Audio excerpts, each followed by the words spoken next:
Hi, it's Peter from Kaffeine here again in another installment of our series called Inside the Mind of a Coffee Shop Owner. And as the second one, I want to try and give an idea of my background and where I've come from and how I've been or grown into being the person I am today. So quite obviously I'm from Australia and I grew up in Melbourne, in the very outer eastern suburbs of Melbourne. And when I was around 13 years old, I decided I want to be a chef because I really enjoyed cooking.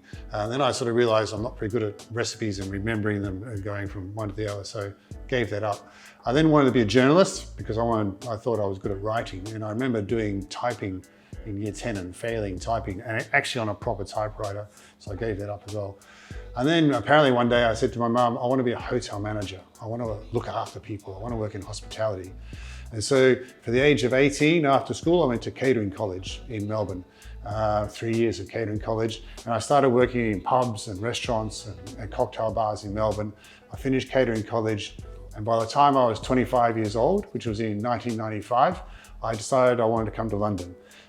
So London, 1995, fantastic time. I came on a 2-year visa. I ended up staying illegally for an extra year, so I stayed for 3 years altogether.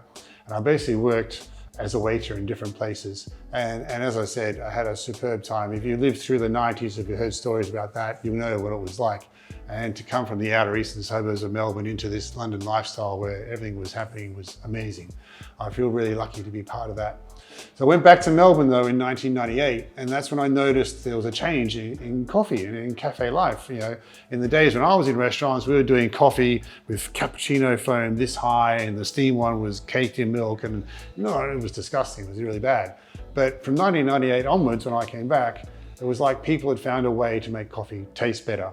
There were architecturally designed coffee shops that were really cool places to go, and that's a lot of places I've taken my inspiration from. And so for me, that's when that coffee culture started in Melbourne. And we all know that Australia has a very strong coffee culture and a very strong coffee history. So from 1998 onwards, I worked in restaurants, and I also got into teaching and training hospitality. So I would go into actual high schools or secondary schools, and I would teach kids in their final year of school how to set tables, how to carry plates, how to do coffee, how to do cocktails or mocktails, how to serve wine. We ran restaurants in the schools. It was a fantastic time. And I actually ended up back at the catering college that I went to as a student, and I was teaching there as well. And I remember actually one of the chefs who was teaching me back in the day, he was still there. He used to pick on me in class, and I remember going back to him and saying, "Hey chef, I'm back. I'm now a teacher. Look at me, you bastard." So basically, I started doing that. I met a beautiful girl. We got married, and in 2004 we came to London on a holiday and went through Europe. And we said, let's go back to London and live in London because she has an EU passport.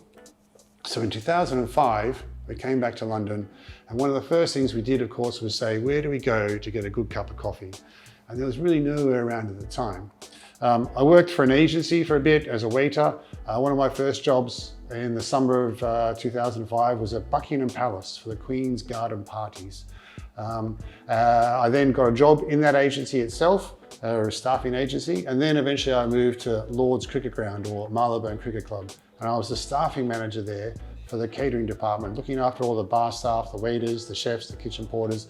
Fantastic job, the greatest cricket ground in the world, and here I was, a boy from the eastern suburbs of Melbourne, working as the staffing manager. It was great.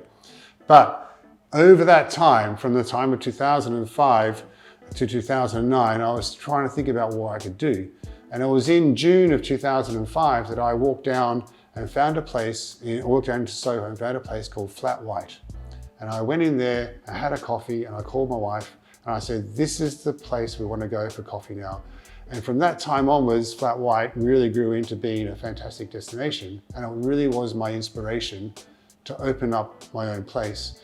In 2005, 2006, 2007, there was maybe 5 or 6 decent or good or Australian Antipodean style coffee shops in London. And eventually my wife said to me, listen, you've got to stop talking about it and just go and do it. And that's when the process started. And I'm going to talk about that in the next video. I'll see you next time.